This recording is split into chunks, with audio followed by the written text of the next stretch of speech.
Of England and Wales will see sunshine and heavy showers, but it will stay windy. Sophie. Stav, thank you very much. And that's it from the BBC News at 6. It's time now for the news where you are. Goodbye.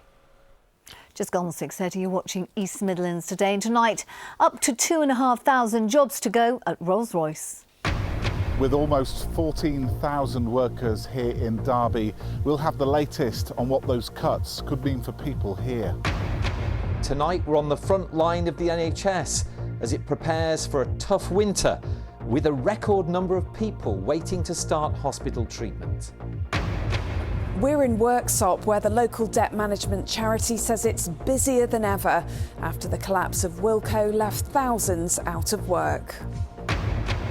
We're at the new Nottingham Central Library and there are still some boxes to be unpacked, but it's nearly ready to open. We'll be taking a sneak peek later on in the programme. I think they're going to be very surprised when they walk through these doors. You hear library, and I don't think this is necessarily the image that comes to people's minds.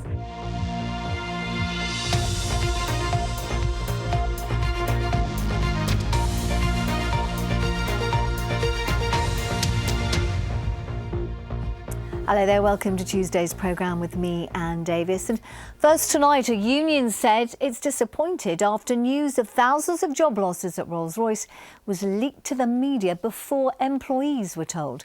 It's not yet clear how many of the 2,000 to 2,500 redundancies will be made at the headquarters in Derby. The firm says it needs to make changes to become simpler and more efficient. Well, our reporter Simon Hare is in Derby for us tonight. Good evening to you, Simon. So what do you know is being said? Good evening, Anne. Well, we're close to the statue of Henry Royce, one of the founding fathers of the company, of course. Many reorganisations since his day, and in the latest we've learned that RollsRoyce wants to cut about 2,500 of its global workforce of 42,000. Now that inevitably leads to concern here in Derby, home to the company's headquarters, its hub of aero engine making, research and development, nuclear as well. RollsRoyce says it wants to simplify and streamline many of its processes and back office functions, things like finance, legal and HR. But one of the local MPs for this area says she believes this may not actually be such bad news for the city if it helps to cement the firm's future here, and because there could be opportunities within the company elsewhere. Any job losses mean there's going to be some uncertainty, but given that actually worldwide it's not that many, I think Derby will not be too badly affected, simply because the nuclear section is expanding hugely and they will need more people there. Well, meanwhile, Unite, the union which represents blue-collar shop floor workers, said it was disappointed that some sections of the media had learned about these job cuts before the actual workers were told today. In a statement, they said there was no clarity where these job cuts would be made, or also there was no justification for them being made as well. However, tonight I've spoken to Regional Coordinator Mark Pettifer, and he tells me that he's been given assurances by the company that there won't be any job losses amongst shop floor workers here in Derby, either in aerospace or at Rolls-Royce Nuclear, although it appears inevitable there will be some cuts in management, administrative roles, and it could be 3 months before we have the full details. OK, Simon, thanks very much indeed for that. And now, hoping for the best, preparing for the worst. It is that time of year again when the daunting challenges of winter loom for the NHS. I mean, it's always been on the calendar, of course, but there have been plenty of distractions, really, for NHS managers, not least the rolling doctors' strikes that look set to continue. So just how challenging will the colder months be for the NHS? Let's go live now to our health correspondent, Rob Sissons. He's at Kingsmill Hospital in Nottinghamshire. Good evening to you, Rob. I'm guessing they're looking to last year to learn some lessons about how to deal with it all. Yes, Anne, because if you talk to NHS staff, many of them say last winter was the most challenging they'd seen in the health service. It was a combination of increasing numbers of frail patients with complex needs and, of course, lots of respiratory illness that really put pressure on a stretched health service. Now, What's happening this winter is against the backdrop of a record number of people waiting to start hospital treatment. Let's take a look at the latest figures that have come out. These are for August of this year and show that across the East Midlands more than 500,000 people are waiting to start hospital treatment. Now, if we rewind to just before the pandemic in August of 2019, well, you can see the number was, well, nearly half that, below 300,000. So that number has increased a lot. And one of the challenges this winter will be to make sure that the NHS keeps things going without having to cancel too many planned operations. Some of the 60 extra beds that there'll be at Sherwood Forest hospitals this winter, and these at the Mansfield Community Hospital should be available for patients soon. One of the big challenges as ever will be getting patients home. There can be delays. Where there are families, these can be crucial, helping patients get home. They can do their bit towards discharge. Simple things like making sure that the heating's on. Now we're coming up to winter, making sure that there's food in the cupboard.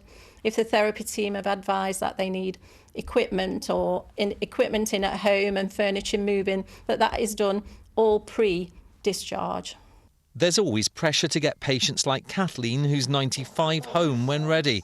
At any one time, though, the Trust reckons around 1 in 7 inpatients is judged medically fit enough to leave, but there can be delays, sometimes linked to social care. After a stay in Kings Mill Hospital, Kathleen's looking to get more mobile before finally heading home. A lot better. It's a lovely place, this is. I came from Kings Mill. Are you looking forward to going home? Yes, well, when I can walk, when I'm fit to go home. Started on the therapy this morning. They're getting you moving again, are they? Yes. Yes, I mean, I got out of bed today and sat in my chair and... It seems every year the NHS predicts a winter that will be worse than the last one. But the sense here is it really could be this time. Last winter was probably the worst winter we've ever had in the NHS, and I don't envisage that this winter will be much better, if any better. And I think what we've done is we've taken the learning from last winter and we've tried to come up with a plan to make next winter, this coming winter, as good as we can. 10-day-old Eli is being checked out at Kings Mill's Children's Assessment Unit. Eli here has jaundice, but we see a lot of respiratory viruses. We see fever in children a lot as well. Opening hours here are being extended after the pressure of last winter. I've been a paediatrician for 15 years. I've never seen anything like last year. And that was as a result of a number of winter viruses, all really a perfect storm of winter viruses and some other bugs. Upping access to diagnostic tests is another challenge. Here at Mansfield Community Hospital, they're doing more blood tests. Colin, a bone marrow transplant recipient, is benefiting. I had one last week and I've had a text message go and have another one done. What's the problem? They're trying to find out. We've seen big backlogs from the impact of COVID, and we know that winter is always challenging for us. What we're looking to do here is protect that capacity and offer additional capacity out in the community for patients to get their diagnostic tests really quickly. Now, with winter closing in, there's a race against time to get those eligible vaccinated against COVID and flu. Rob, you spent the whole day, as we've just seen, at Sherwood Forest Hospitals Trust. I mean, what did you gauge the mood to be? Well, the mood, as I saw it, was people really thinking, how bad is winter going to be? But there is always the feeling among healthcare staff that as a team they'll get through it together. They somehow always do. But at what price? You know, staff are tired after the pandemic. We've seen that. And they don't know how bad the impact of viruses will be. Ink blue skies today here in Ashfield. But the temperatures, well, they're nippy. A real reminder that winter now isn't that far away. You're certainly right there, Rob. Thanks very much indeed. You're watching East Midlands today here on the BBC, and a big national rail freight interchange is being proposed for Leicestershire. But this afternoon, politicians from the area handed in a petition against the plans to 10 Downing Street. It was signed by more than 1,500 residents. Developers claim it would lead to thousands of jobs and economic growth, but opponents say it's just an excuse for yet another logistics centre in the East Midlands, as Simon Ward reports. If the freight centre was built on land near Burbage Common, it could accommodate 16 trains and would be called the Hinckley National Rail Freight Interchange. It would include a lorry park, warehousing, other buildings and some changes to the roads in the area. The site is predominantly within the boundary of Blaby District, with a section in Hinckley and Bosworth Borough as well. Today, MPs and councillors went to 10 Downing Street to oppose the plans. They handed in a petition signed by local residents saying there's already enough logistics businesses in their part of Leicestershire. We welcome commercial and housing development, but we have already one of Europe's largest logistics parks called Magna Park on our doorstep. Plus we already have quite a large number of rail freight interchanges in and around that particular area. So the question has to be, why do Tritax Symmetry want to build yet another rail freight interchange where it's simply not needed and not wanted? 440 acres will be lost of countryside.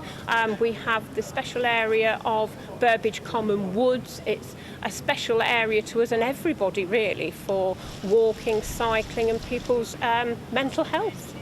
A company called Tritax Symmetry is behind the plans.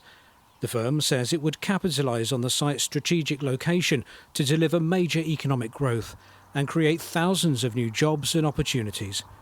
The proposals have to be considered by planners at a national level, not by the local councils. A decision and recommendations could be given sometime after the middle of next year. Simon Ward, BBC East Midlands Today. A debt management charity in Nottinghamshire says it's busier than ever following the collapse of discount retailer Wilco. Thousands of workers, of course, lost their jobs last month after the workshop-based company went into administration. Bassett Law Citizens Advice says there just aren't enough jobs locally for the number of people who are out of work, as Emily Anderson reports. When Wilco went bust, it hit this part of Nottinghamshire harder than most places. Around 2,000 workers lost their jobs in the Bassett Law area. It was a body blow, certainly. Yeah, because all we've been told all the time is there's nothing happening, it's not going to be, and then all of a sudden, bang, you're being made redundant. One of them was Craig, a Wilco employee for 4 years. He was a team leader at the distribution centre. In that first week when I lost my job, I sent off 86 applications online, applied for 86 jobs. I was absolutely determined I was going to get a job. Simple as that. It wasn't going to be any other way. His former warehouse team are supporting each other through redundancy. We're a really, really tight group. We were about 22, 23 of us, and we all worked together every Friday, every Saturday, and that was like a family. So we started the WhatsApp group. We're still talking each night, every night now. Most of us are on there, and so they're just buoying each other up. And how did this go? How did that go? Have you seen this? And putting jobs on there for each other. Bassett Law's Citizens Advice says it's managing around £1.9 million worth of debt, twice as much as last year. Please come to us as soon as possible because we're here to help. That's what we're here for. And don't be embarrassed. It's all confidential and there's a lot of people in a similar situation. Some of those looking for work in Bassett Law need local employment because transport might be an issue, but there simply aren't enough jobs available here. Any town where you've got a massive risk of unemployment, around 2,000 people, is going to have quite a hit on the town. So it is really difficult because there'll be a lot of people wanting local jobs. Pat worked in the warehouse at Worksop for more than 5 years. She lost her job last month. How did you feel at the time when you lost your job? Devastated, absolutely devastated, still do. Every night when I know I'm supposed to be on shift, you're feeling it. It's like you're still wanting to go because they are a family. Pat says she needs to find work in the Bassett Law area because she's the sole carer for her daughter. There's been times when you've just wanted to sit and cry, but then there's another part of you that thinks, no, come on, get up, get on with it.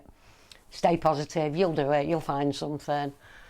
And I'm sure I will. It's good news for Craig. He's managed to find a job and says although he still misses his fellow Wilco workers, he feels confident about the future.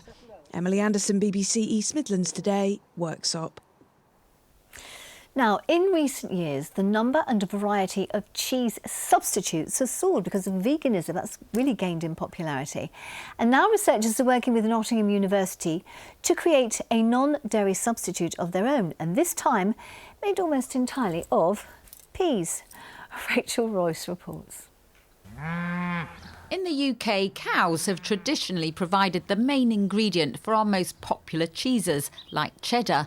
But in recent years, the cheese shelves in our supermarkets have had to make space for vegan and vegetarian cheese alternatives. Now researchers at the University of Nottingham are working on a new cheese substitute of their own, made from yellow peas.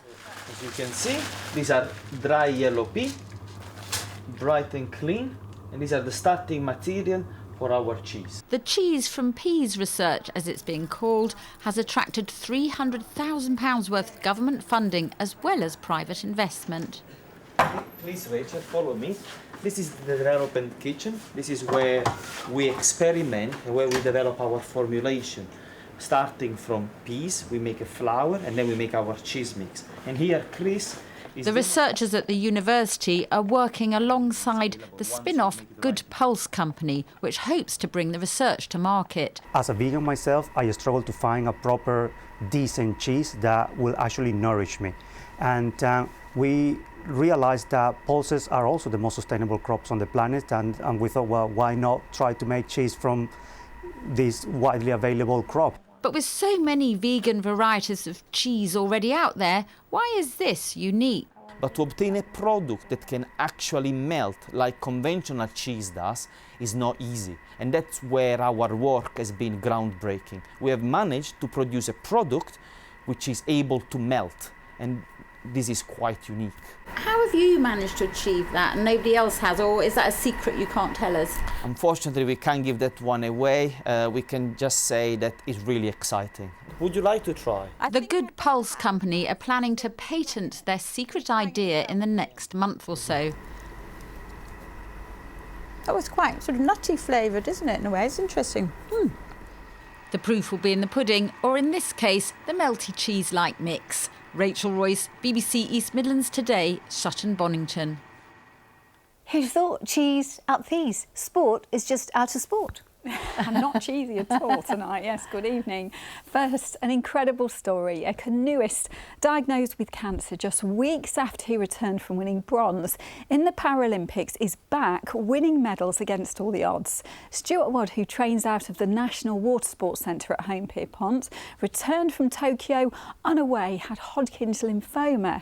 Now, after months of gruelling treatment, he's won gold in his first competition back, as Angela Rafferty reports.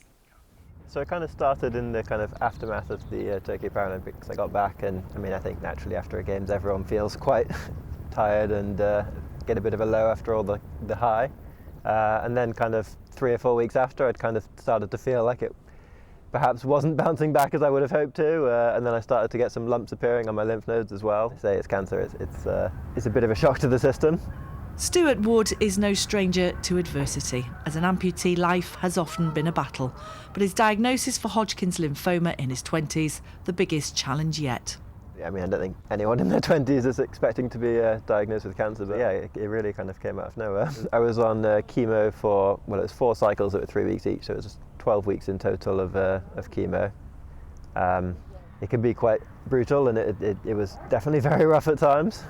His main focus was getting well, but there were fears about whether he would ever get back on the water again. It's very frightening, yeah, and I think, especially even after I was kind of getting through it and it all seemed to be starting to work, there's then sort of questions around how is it going to affect my career, and because some of the meds I was on can potentially cause heart damage, so there's questions about whether or not I would be able to kind of keep training in the way that I do safely.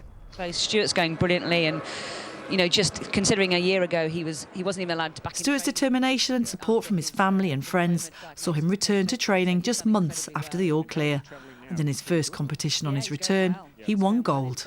Oh, that was a brave race. Wow, that was incredible. And I think it was pretty special. I mean, to be honest, even just being back competing, I think more than necessarily winning it, just being back on the start line was fantastic. And then to kind of think that I'd come through it and was back out able to compete again.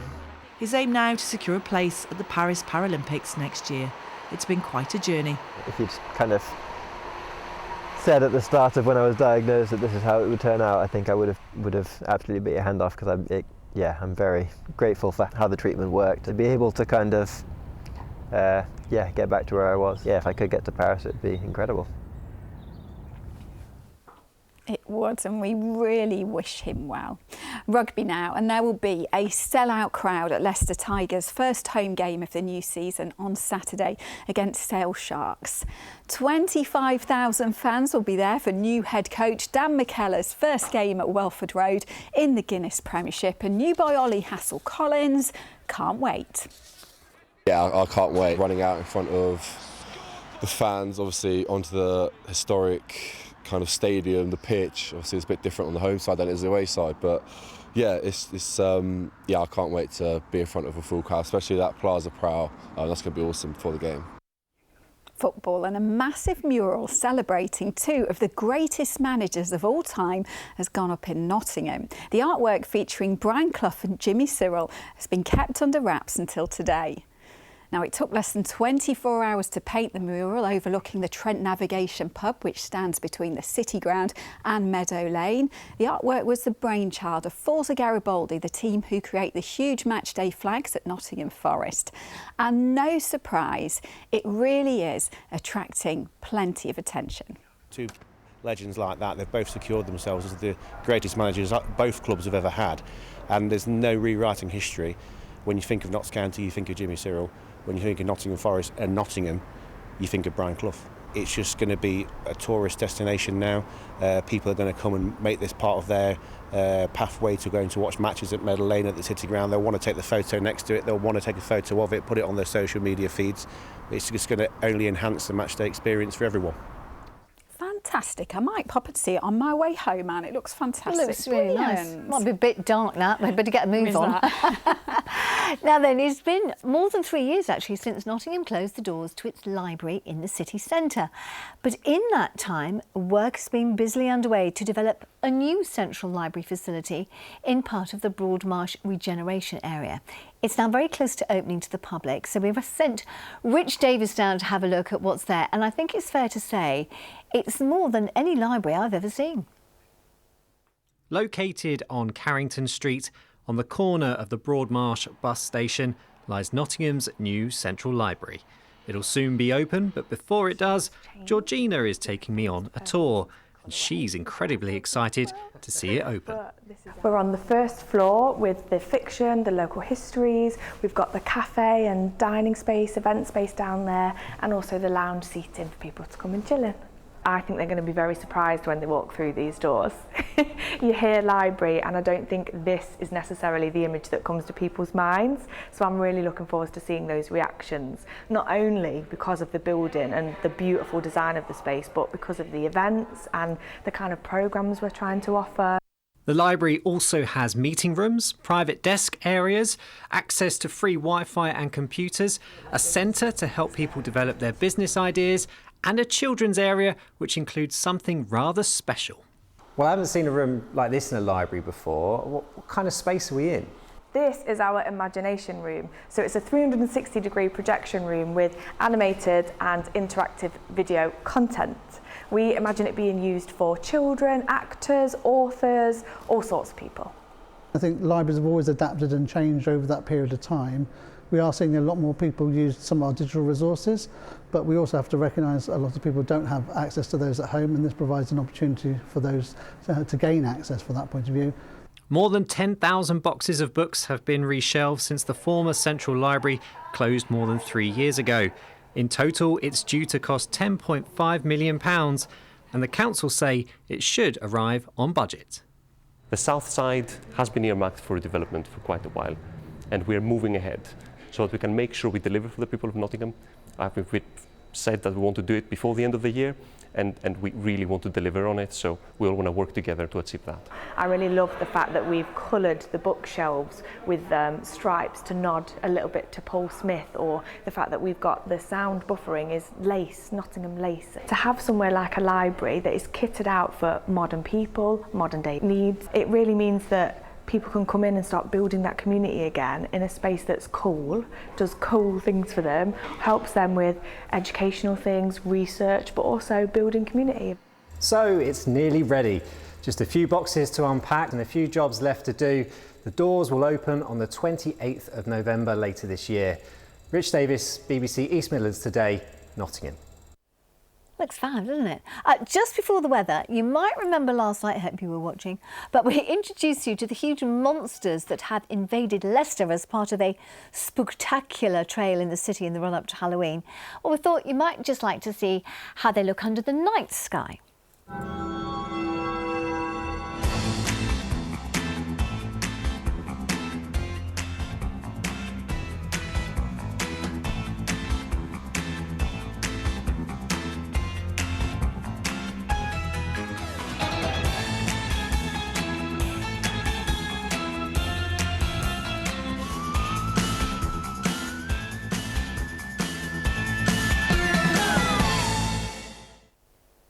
Brilliant stuff.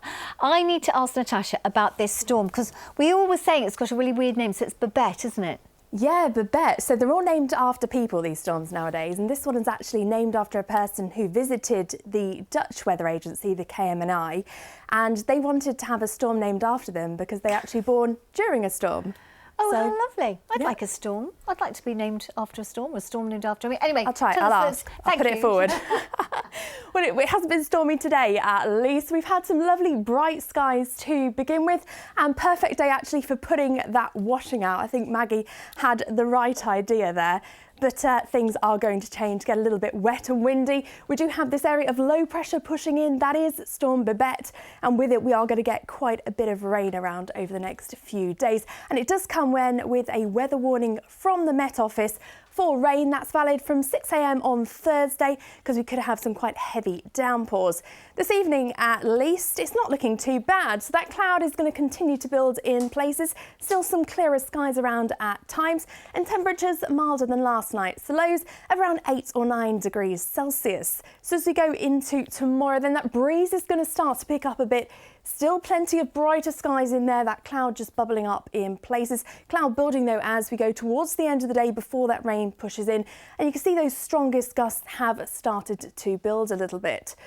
As we go through then into Wednesday, you can see this area of low pressure pushing in, but it is going to drag in that milder air as well. So those temperatures are going to rise a little overnight. Then into Thursday, we are going to have a milder night around 12 or 13. And on Thursday itself, although we've still got that rain around, some heavy downpours in places, we're going to get some cloud and those temperatures climbing to around 17. Might not feel it so much though with that breeze around. So it is going to stay reasonably unsettled then as we go through the week ahead. Temperatures peaking until Thursday before they start to drop again and more rain on the way. That breeze going to stick with us for the next few days. Jolly, jolly, jolly. Nice name though, isn't it? Babette. It's a lovely name for a storm. That's it from us. The lovely Elise will be back just after 10:30. Join her if you can, but from us, good night.